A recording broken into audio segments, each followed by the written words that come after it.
Bom dia, boa tarde, boa noite, meus queridos alunos, pais responsáveis e colegas que estejam prestigiando essa minha aula. Desde já, meu muito obrigado. Dando início a essa última aula sobre o período do Brasil República, nós iremos ver o período oligárquico, que é o período que antecede o quê? Antecede a chamada República da Espada, que era comandada pelos coronéis, pelos militares. Ok? Esse período oligárquico, ele o quê? Se inicia em 1894. Mas o que é oligarquia? Pessoal, oligarquia, numa linguagem literal, é o governo onde poucos mandam.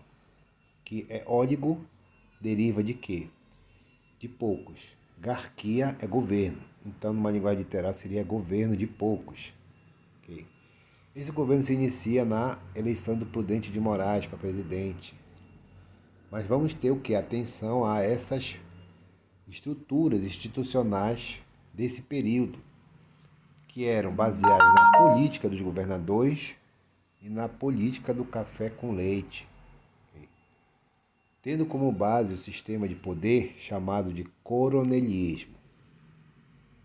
Qual era a principal característica do coronelismo, pessoal?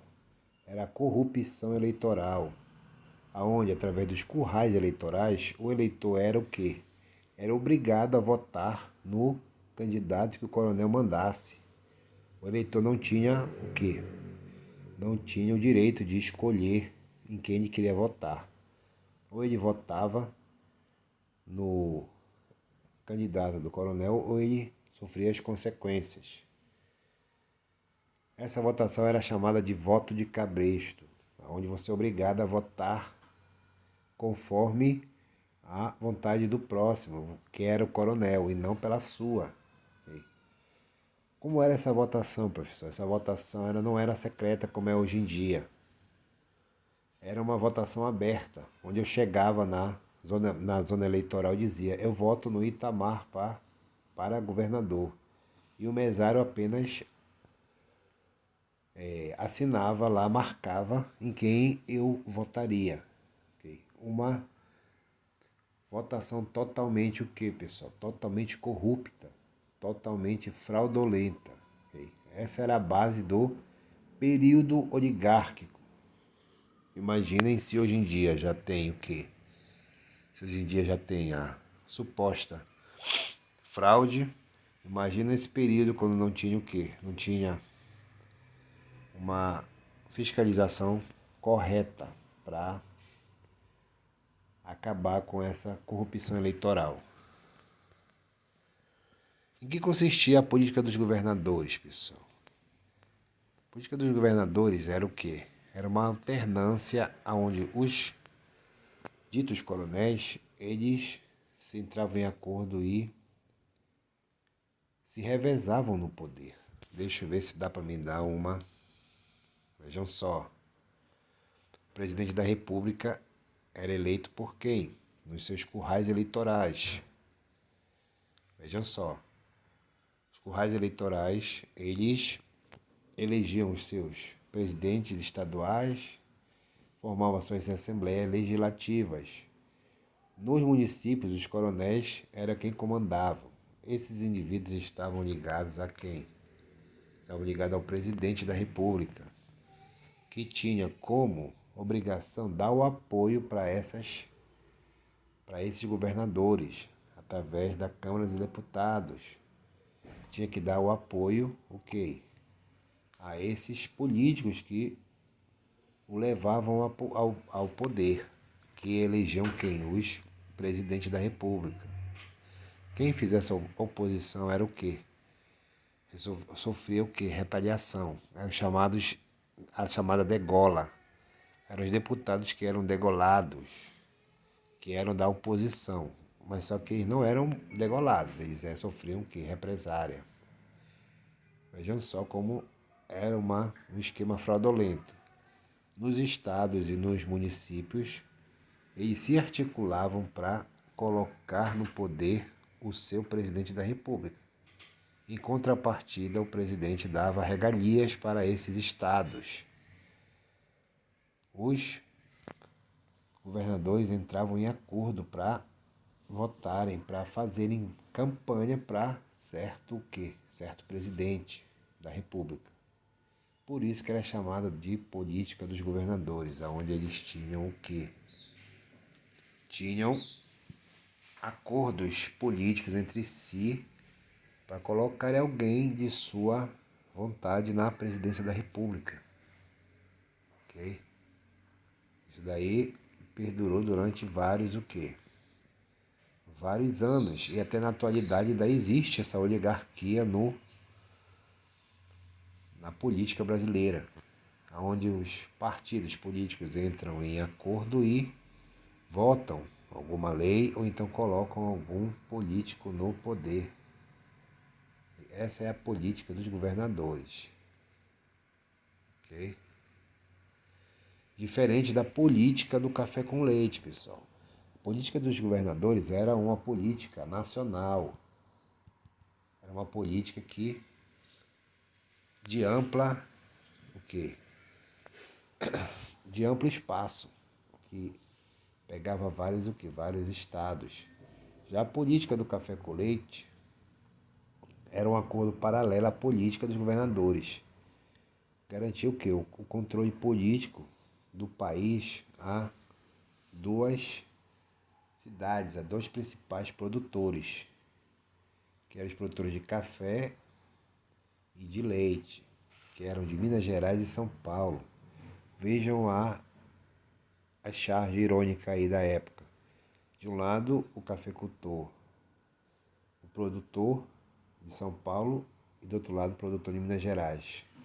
Veja que eles estão num balanço, que hora ou outra um está em cima e outro está embaixo. Por que acontecia isso? Porque eles eram o quê? Se alternavam no poder. Isso era um acordo paralelo regional entre Minas e São Paulo para se alternarem no poder. Totalmente fraudulentas essas eleições, essa política. Pior do que nos dias atuais. Tem um gráfico aí da produção de café por estados brasileiros. Vejam só, a Bahia, Espírito Santo, Minas Gerais, vejam como em 1931 estava em baixa, quando foi em 2007, 2003 estava em alta. Até hoje em dia, esses produtores são... Minas Gerais é muito o quê? A sua cultura econômica ainda é muito voltada para o café. Okay? É muito forte lá em Minas a produção do café ainda. Nesse período aí eles se revezavam no poder, nessa política o quê? Paralela, nesse acordo paralelo. Como era a economia da Primeira República, pessoal? Era o Brasil o quê? O Brasil exportador de café, onde eles expandiam a área cafeeira. Com certeza, com as crises mundiais, o preço do café ficava em quê? Estável. Então, para não trazer o quê? Para não trazer problemas para os cafeicultores, que eram elite, que apoiavam o governo, a solução foi criar o quê? O chamado Convênio de Taubaté, em 1906, que foi a medida criada pelo governo para tentar ajudar para ajudá-los a não ter prejuízos. O Convênio de Taubaté foi criado para minimizar esses prejuízos desses cafeicultores, onde o governo, usando de medidas, comprou o café que estava o quê? Excedente, que estava sobrando, justamente para não ter esse prejuízo. Compraram e queimaram, gerando o quê? A primeira dívida externa, porque o Brasil teve que emprestar de outros países, de outros bancos da Europa, dinheiro para fazer tal, como eu posso dizer, tal compra, ok? Começaram a dar o tiro no pé. Outra cultura que deu muito dinheiro foi a borracha, que teve a sua expansão da indústria automobilística no início do século XX, ao qual levou o preço da borracha brasileira. Por quê, pessoal? Porque o Brasil era o grande e único produtor mundial da borracha nesse período. Isso levou o quê? Levou aquele conceito, aquela ideologia que a Amazônia era o ouro do Brasil. A Amazônia, quem fosse trabalhar na extração da borracha seria o quê? Seria rico em pouco tempo. O governo brasileiro fez essa propaganda. Implantou no imaginário popular que se você trabalhasse na extração da borracha, você seria rico. Okay? Isso gerou o quê? Milhares de pessoas migraram do Nordeste, principalmente de outras regiões do país, para trabalharem na Amazônia, para extraírem a borracha das seringueiras. Junto a isso veio também os investidores estrangeiros, como o americano Henry Ford, que iniciou os projetos na Amazônia. O Henry Ford, pessoal, ele criou um grande projeto chamado de Fordlândia. Vejam só o quadro comparativo da borracha e do café. Em 1901, vamos aprender a ler o gráfico. Em 1901, a borracha estava em 60%, enquanto o café estava em 20%. Vejam só que no período de 1920, o café ultrapassa a borracha no que, pessoal? Na venda, na distribuição, na importação, exportação também de produtos. O café ele ultrapassa de valor. Mas eram as duas economias que o quê? Que estavam dando o quê? Bastante lucro. Se vocês forem ver o Brasil nesse período, de 1901 até 1920, veja como ele cresce, junto com o café. E a borracha, nesse período, 1920, ela começa a decair. Ela só teve um grande pico em 1910, que a borracha teve um boom. E de 1910 até 1920 ela decaiu. Mas por que ela decaiu, professor? Eu vou explicar para vocês. Vejam só como é extraído a borracha. É feito esses cortes na borracha, na seringueira. E é feito o quê? A extração do látex. O indivíduo chega às 4 horas da manhã, faz esses vincos na seringueira e deixa escorrer o látex. O látex ele é tirado e levado para onde? Para as casas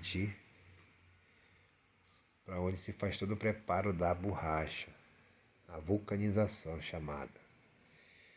Feita que é feito esse processo, ela é colocada para secar. Veja como ela fica, esses tachos de... Isso aí é borracha, que mais tarde se tornaria o quê? Se tornaria pneus para a indústria automobilística. Vejam aqui o projeto chamado Fordlândia, na Amazônia. Foi feito mesmo para ser um grande mega projeto, mas isso declinou devido a vários fatores. O principal foi que veio um estrangeiro aqui e roubou um pé de seringueira e levou para a Malásia, plantando lá uma produção em larga escala de borracha, de seringueiras. Isso quebrou o quê? Quebrou o comércio brasileiro de venda de borracha. Quem levou isso foi um inglês que veio aqui, roubou um pé de seringueira e levou lá para a Malásia e fez uma produção em larga escala. Isso derrubou o preço da borracha no mercado internacional. O preço só voltou a subir, pessoal, na Segunda Guerra Mundial. Outro ponto principal, pessoal, desse período da República, da oligarquia, do período oligárquico, foram os movimentos sociais na Primeira República. O que foi isso? Foi quando o povo, que não fez parte do movimento republicano, não foi feito para eles, para a massa, pois que realmente movimentavam a economia do país, projetos que o inserisse, que o amparasse na Primeira República. Essas pessoas viram, principalmente das zonas rurais, a sua vida, a sua condição de vida piorar com a República, gerando com isso que a insatisfação dessas pessoas que acreditavam que a sua situação de miséria era derivada de quê? Da mudança de governo. Porque antes, no período da monarquia, eles viviam ruim, mas não tão ruim como viveram na República. Ok? Então isso gerou o quê? Movimentos de revolta, chamados de movimentos messiânicos, que tinham a principal característica a liderança de líderes religiosos, onde eles suprem a falta de uma formação e uma organização política que deveria ser de quem? Do governo federal. Esses movimentos messiânicos eram vistos por vários presidentes como questão de polícia, principalmente por Washington Luiz, que era o que? O presidente da época. Esses eram movimentos rurais, esses movimentos messiânicos eram movimentos rurais que tinham sua origem ligados a conflitos e dificuldades, principalmente acesso à terra e a exclusão social, que eu acabei de falar para vocês. Ocorreram vários pelo país, mas os mais importantes, os mais conhecidos foram a Guerra de Canudos, que aconteceu no interior da Bahia, 1893, Guerra do Contestado, que foi no Paraná. Guerra do Contestado, chamada de Guerra do Fim do Mundo, era um movimento de características messiânicas que tinha forte presença de elementos o quê? Religiosos. Quais foram os motivos, a motivação para esse conflito? Pobreza extrema do povo, marginalização, exclusão social, o aumento de impostos, que eu falei para vocês após a proclamação da República, aonde o povo foi obrigado a pagar mais impostos do que antes, quando pagavam, quando era o sistema de monarquia. A laicidade do Estado, que é isso, a separação do Estado da Igreja, aonde as pessoas tiveram que estudar sem ser por um religioso, que é o estudo laico, que é o estudo comum, entendeu? Que foi o quê? Com a Constituição foi separado o Estado da Igreja. E o sebastianismo. O que é o sebastianismo? É um mito que Dom Sebastião, o rei de Portugal, foi numa guerra e sumiu, que não voltou. Então as pessoas acreditavam que ele era uma espécie de santo, que um dia ele ia voltar e ia levar o seu povo. Essa era a questão de sebastianismo. Então, por isso, eles deveriam o quê? Deveriam lutar para voltar o que? A monarquia. Porque a república era vista como coisa do diabo, coisa ruim. Outros problemas também, acusação do Estado. Eles eram acusados de fazer um movimento de monarquia, que queria voltar o que? Ao sistema de reis. A invasão ilegal de terras. Onde foi esse que ocorreu esse conflito? Em Monte Santo, em Canudos, no sertão da Bahia. Quem era o líder? O chamado Antônio Conselheiro. Essa foi a Guerra do Contestado, mas ela é chamada também de Guerra de Canudos. Okay? Porque foi na região da Bahia, no sertão da Bahia, na região de Canudos. Vejam só o acampamento onde eles se ficavam. Como era um movimento de caráter religioso, era proibido os jogos, a bebida e a prostituição. Ok? Só que eles foram massacrados. O governo federal mandou o exército com várias tropas e destruíram o arraial de Canudos, sobrando poucas pessoas. Essa é a foto do Antônio Conselheiro morto. Vejam só, lá no sertão da Bahia, extrema pobreza. É a Guerra do Contestado. Não posso falar. Já é outro, diferente. Contestado porque eles contestavam o quê, pessoal? As práticas do governo federal, do governo republicano. A Guerra do Contestado ocorreu em 1912. Foi um movimento também messiânico com forte influência religiosa. Quais as motivações? Disputa de fronteira de Santa Catarina e Paraná. Principalmente a licença para a exploração da madeira, construção de ferrovias na região do Contestado. ao qual implicou o quê, pessoal? Na expulsão de centenas de famílias de colonos. Seu líder era o irmão chamado Irmão José Maria. Também foi um líder que arregimentou várias pessoas para essa causa. Vejam só, a Guerra do Contestado ocorreu nessa região aí de Santa Catarina. Foi uma guerra muito violenta também, onde morreram várias pessoas. Outro movimento também muito conhecido foi o cangaço, que deu origem ao chamado banditismo social. Teve seu líder maior, o Virgulino Ferreira, o chamado Lampião, que era o quê? O movimento de jagunços, lá na região também da Bahia. Quais foram os motivos que levaram a esse banditismo social? A exclusão social, o abuso de poder dos coronéis e a falta de justiça, chamado justiçamento. A história conta que o Lampião com a sua família, eles foram o quê? Eles foram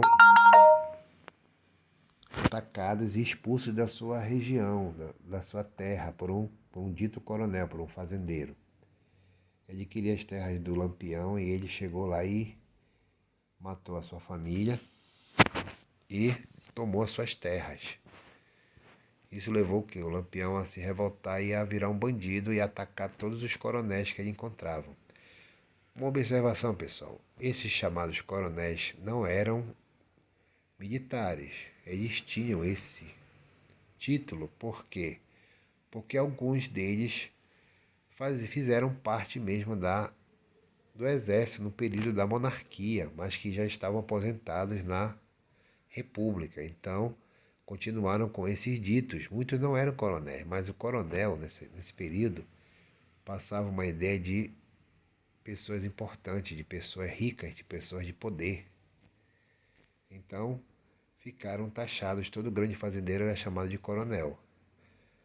E através dessas práticas, esse abuso de poder, que criaram um grande ícone do banditismo social, que foi o Lampião, que arregimentou várias pessoas, vários cangaceiros que aterrorizavam, chegavam nas fazendas, degolavam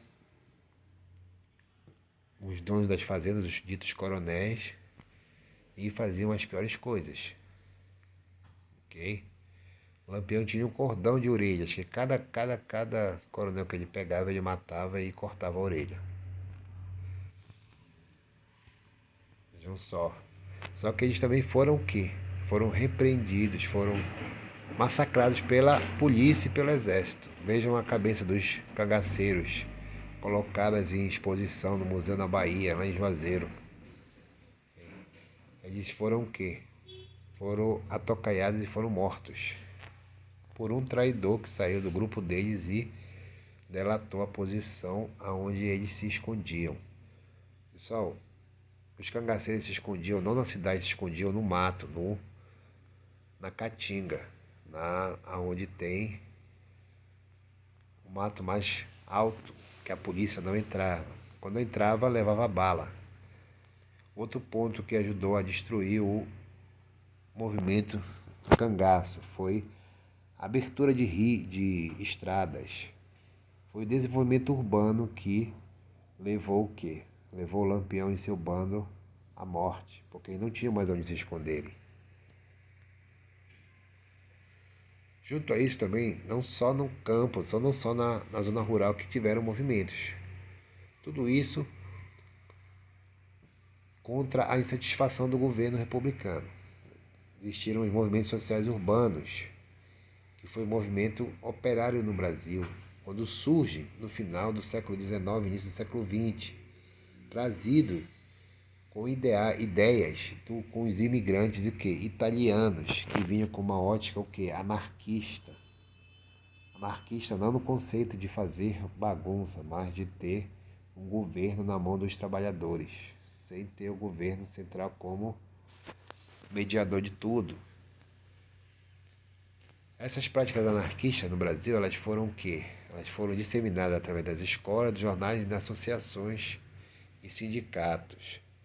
Vamos ter uma observação. O sindicalismo anarquista propunha a organização de comitês por fábrica. Eles queriam que se organizar através de comitês em ações que geravam que greves, boicotes e sabotagens. Pessoal, nesse período não existia legislação trabalhista, então os trabalhadores eram extremamente massacrados, com várias horas de trabalho e sem nenhum direito como trabalhador. Isso gerou várias greves e boicotes, principalmente sabotagens das máquinas. Então, em 1906 foi organizado o quê? A fundação da Confederação Operária Brasileira. Vejam só, uma experiência anarquista no sul do Brasil. Em umas terras doadas por Dom Pedro II a imigrantes. Chegou a ter 50 famílias, mas durou apenas 3 anos. Eles praticavam ateísmo, o amor livre e ligações com os maragatos. Maragatos eram os indivíduos que lutaram na Revolução Federalista, que acabaram com a colônia que existia nessa época aí.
Para tentar acabar com essa, com essas greves, com esse manifesto dos operários, o governo federal criou o que é a chamada Lei Adolfo Gordo, que foi uma lei de repressão aos movimentos operários de São Paulo no início do século XX, onde tinha como objetivo, entre outras medidas, a expulsão dos estrangeiros envolvidos em greve. Essa lei Adolfo Gordo tem esse nome porque foi proposta pelo deputado Adolfo Gordo e aprovada no ano de 1907. Com base nela, foram expulsos o quê? Nesse período de 1907, 132 estrangeiros. Número bastante o quê? Expressivo nessa época. Por quê? Porque nos anos seguintes houveram 556 expulsões. Por que essas ideias de socialismo, anarquismo entraram no país? Porque já existiam estavam circulando na Europa há algum tempo. E o século XX, 19 por 20, foi o cenário propício para essas revoluções. Nós temos o que? A Revolução Russa, nós temos a Primeira Guerra Mundial, nós temos a crise de 1929, ok? Tudo isso tendo como base o quê? O governo? Não. O trabalhador, o operariado como indivíduo atuante.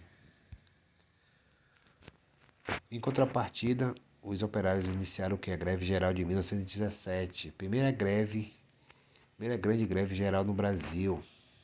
E também foi a última comandada pelos anarquistas, porque o governo reprimiu esse movimento.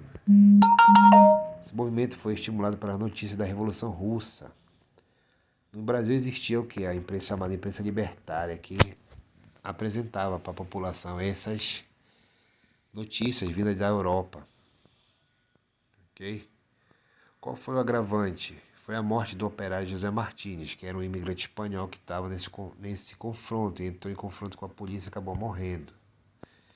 Isso levou o quê? A fundação do Partido Comunista do Brasil, apoiado pela União Soviética no ano de 1922.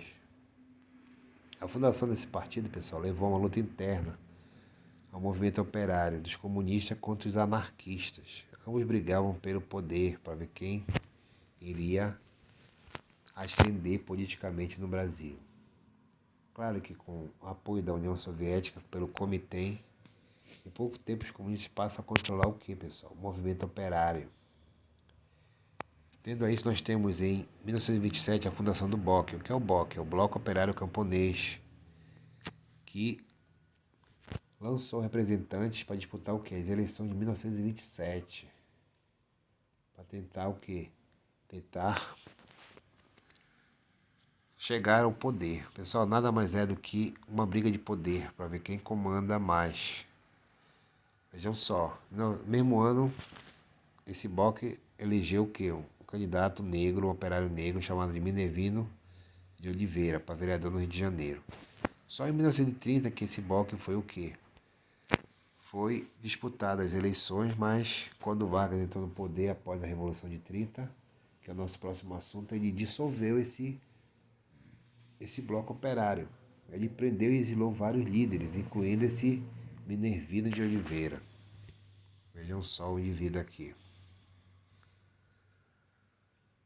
Concentrar os outros votos sobre os únicos candidatos planetários, ou seja, os únicos candidatos que trabalham para o povo. Ainda sobre esse âmbito das revoltas populares, nós temos a revolta da vacina, ocorrida em 1904, que foi o quê? Um movimento popular espontâneo no Rio de Janeiro em 1904. Por que espontâneo? Não digo espontâneo, pessoal. Foi um movimento de reação às medidas do governo, que criou um projeto chamado de reforma urbana, que era o Bota Abaixo, onde todas as casas de humildes que existiam no centro da cidade do Rio de Janeiro foram colocadas no chão e as pessoas foram expulsas para locais longe do centro, dando origem ao que nós conhecemos hoje em dia nas favelas. Isso ocorreu nesse período, 1904. Essa revolta ocorreu também devido às campanhas sanitárias que o governo, e aliado com o presidente da República, que na período era o Rodrigues Alves, e o governador do Rio de Janeiro, Pereira Passos, de modernizar e urbanizar a cidade. Qual era o objetivo? O objetivo do presidente era modernizar o Distrito Federal e também combater nos estados a febre amarela. Doenças que hoje em dia foram erradicadas da nossa sociedade, mas que de vez em quando aparecem de tempos em tempos, como a febre amarela, a tuberculose, e várias outras, como o mosquito da dengue, entendeu? Essas doenças, devido a não terem um saneamento básico decente na época, faziam que essas doenças se alastrassem e matassem várias pessoas. Gripe também. E aí, o governo resolveu vacinar essas pessoas. Mas só que não foi o quê? Não lhes foi, o povo não foi o quê? Orientado, não foi explicado como seria essa vacinação. Então, os vacinadores iam nas casas e iam vacinando as pessoas à força. Isso gerou uma revolta. Qual foi o saldo dessa revolta? 30 mortos, 110 feridos, 945 presos, 461 deportados para o Acre, que foi uma colônia penal nesse período. Ok? Vejam só como foi. As casas humildes, os chamados cortiços, o governo federal chegou e destruiu tudo, as casas, que eram no Rio de Janeiro, no centro do Rio de Janeiro. Isso era o quê? Uma medida de, abre aspas, urbanização. Imaginem se não fosse. Tirando as pessoas das suas casas e empurrando para locais longes, dando origem às favelas que nós conhecemos hoje em dia. O processo de favelização.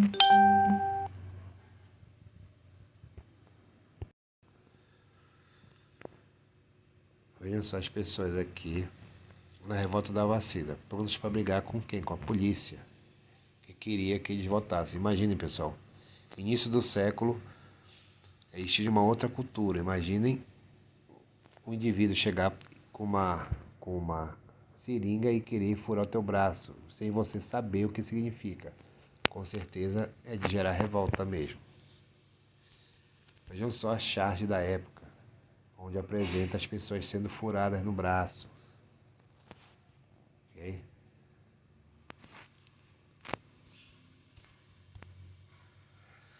O indivíduo responsável por essa vacinação foi o médico brasileiro, bacteriologista e sanitarista, o Oswaldo Cruz.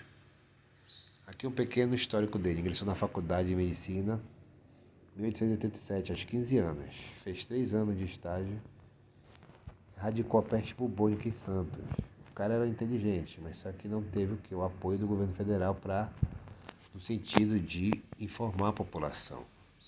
Vejam só, erradicou a febre amarela no Pará e ajudou a combater a malária na Amazônia, incluindo na Madeira Mamoré, que era um projeto que tinha, ajudando a interiorização popular do país. E a última revolta desse período foi a Revolta da Chibata, que ocorreu em 1910, em novembro de 1910, onde o marinheiro foi chicoteado em público como castigo por insubordinação. Deixa eu explicar para vocês, essa revolta ocorreu na Marinha. Os marinheiros negros sofriam o quê? Sofriam castigos corporais quando faziam alguma coisa errada, ou quando o superior deles achava que eles tinham feito alguma coisa errada. Como foi que ocorreu isso? Nesse período aí, um marinheiro recebeu 68 chibatadas em público, por castigo por insubordinação, entre aspas, né? Detalhe, os marinheiros brancos não levavam esses castigos, eram só os negros. Isso provocou uma reação de outros marinheiros que tomaram um navio chamado Minas Gerais e o navio São Paulo. Exigiram o fim dos castigos físicos na marinha. Caso não fossem atendidos, eles bombardeariam a cidade do Rio de Janeiro. Para pressionar o governo, disparou algumas salvas contra regiões menos habitadas da cidade. Salvas, pessoal, são tiros de canhão. Mas acabaram atingindo pessoas da comunidade pobre, o que diminuiu o apoio da população à revolta. Eles radicalizaram. Políticos foram ao navio negociar com o governo, que acabou aceitando reivindicações e assinou um decreto proibindo essa prática. Entretanto, meses depois, em meio a outra revolta, o governo aproveitou para prender várias lideranças do movimento anterior. Ou seja, esse movimento ele não foi o quê? Não foi reconhecido. Vejam só. Imagem da época. Dos navios e dos marinheiros negros que sofriam o quê? Sofriam esse tipo de castigo, pessoal, desumano, porque pela imagem dessas pessoas da Marinha, eles eram ainda escravos, então mereciam serem castigados. Como eu falei para vocês nas aulas passadas, o negro ele sempre ficou à margem do processo de republicanismo. Bom, eu vou ficando por aqui, espero que vocês tenham gostado e colocarei atividades no grupo e fiquem bem. Até